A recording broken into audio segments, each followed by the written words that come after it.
Hey guys, I just wanted to follow up with you. My teardrop, I'm just going to cover some information about that right now.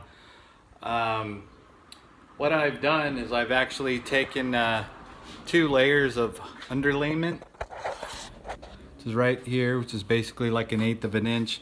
And I've actually done 2 different layers. There's a inner layer. Hopefully you guys can see that.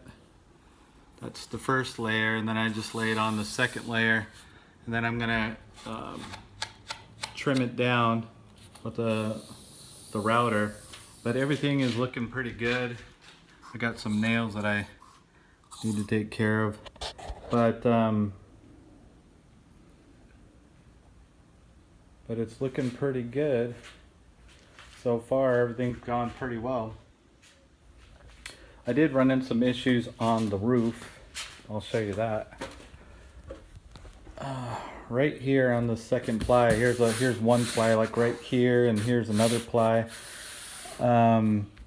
This was you would be able to push it down, so I put in some foam to actually make sure it came up and held it, and that was fine.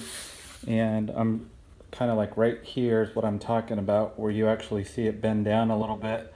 I need to go back in there and work it out, and then sand it all down and make sure it's all good, and then I'll start painting it. But everything's is looking pretty good. Now here's where you can see like the first layer, and then the second layer, and then I started working on the back side of the actual teardrop. So everything's looking pretty good so far.